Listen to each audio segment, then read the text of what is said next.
Hello, everyone. Today we'll be looking through how data preprocessing and feature engineering impact machine learning model performance in the context of credit card application approval. Our business problem and objective is to build a binary classification model that can accurately and efficiently determine whether an application should be approved or denied. Because this is a high stakes financial decision, one that also involves a lot of fairness and ethics, we will be evaluating models using metrics of AUC, accuracy, precision, and recall, rather than just relying on accuracy alone. In terms of the data set contains roughly 9,700 observations with 20 features. The data set currently has no missing values and no duplicate rows, which simplifies the pre-processing workflow.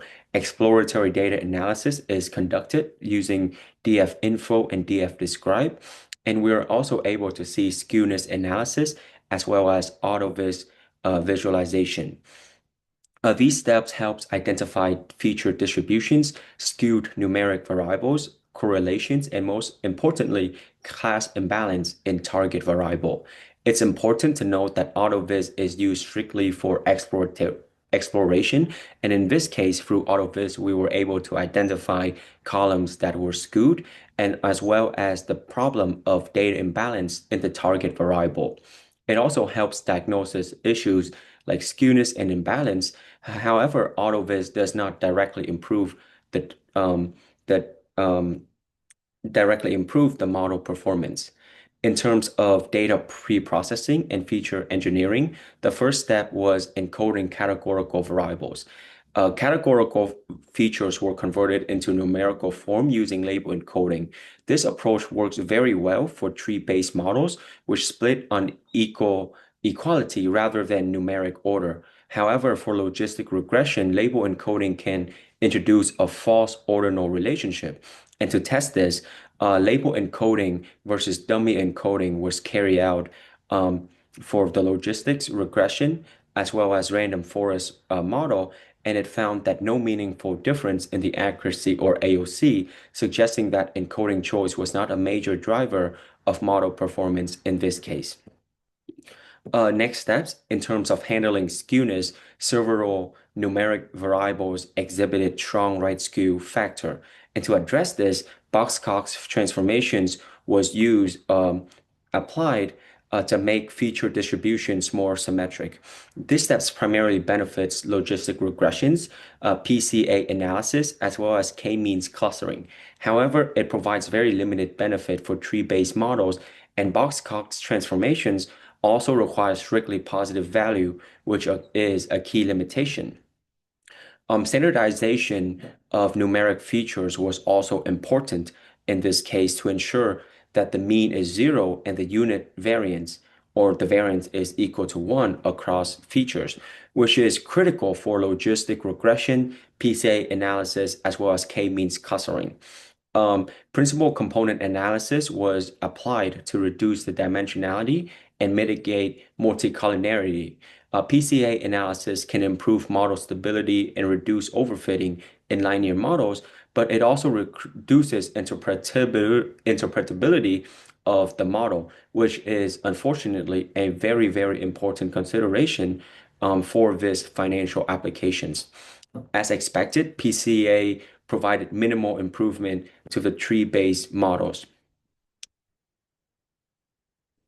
Next, in terms of feature importance and clustering, feature importance was used to identify which predictors contributed the most to the model performance. And through feature importance, we were able to determine years employed, age, total income, and account length for the most important features for the model. This improves interpretability and helps identify noisy or redundant features, although it does not fully capture feature interactions. K-means clustering was also explored as a feature engineering technique in the workbook. However, similar to encoding choice, clustering did not significantly or had very little impact on the classification performance of the two models. Next steps in terms of the modeling and the model selections, logistic regression was chosen for its interpretability and transparency, which is very important in a regulated financial environment and for our financial application where fairness and ethics are involved. The results from the logistics regression showed that accuracy was around 85%. However, the recall is zero. This explicitly means that the model predicted almost all applicants as denied. The higher accuracy is very misleading and reflects the fact that the dataset is highly imbalanced, with denial dominating the target rather than the model correctly classifying between denial and approval. Similarly, a random forest model was also used. The benefits of random forest model was that it was able to capture non-linear relationships, feature interactions, and much more complexity of the data set. Despite being a little bit more flexible than logistic regression, the random forest achieved very similar results to logistic regression of accuracy around 85%, recall zero, which almost is exactly such as logistic regression, where the model predicted almost all applicants as denied.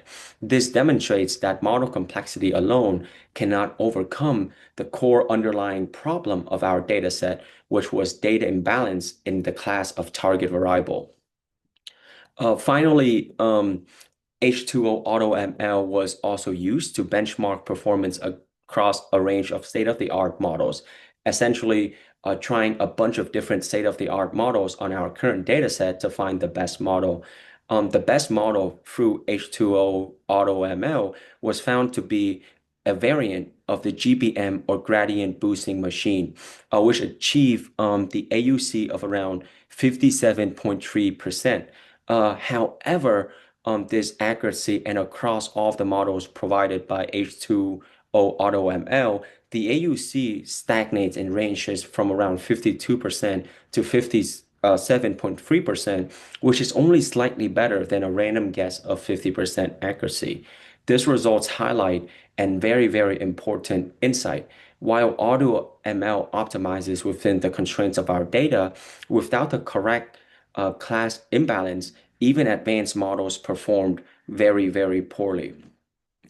Across all models, a recall of zero indicates that the system fails to identify approved applicants. From a business perspective, this would reject nearly all applicants, result in significant loss of revenue from the lending, which is one of financial banks' primary business operations, and raise ethical and fairness concerns in lending decisions.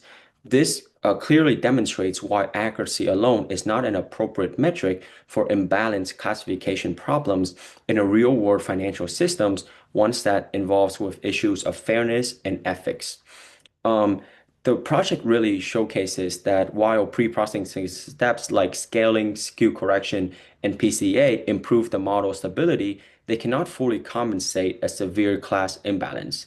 And of course, most logically, the next step enable to improve and build upon our current process would be to figure out and handle the issue of class imbalance and then rerunning H2O AutoML to find the best model then.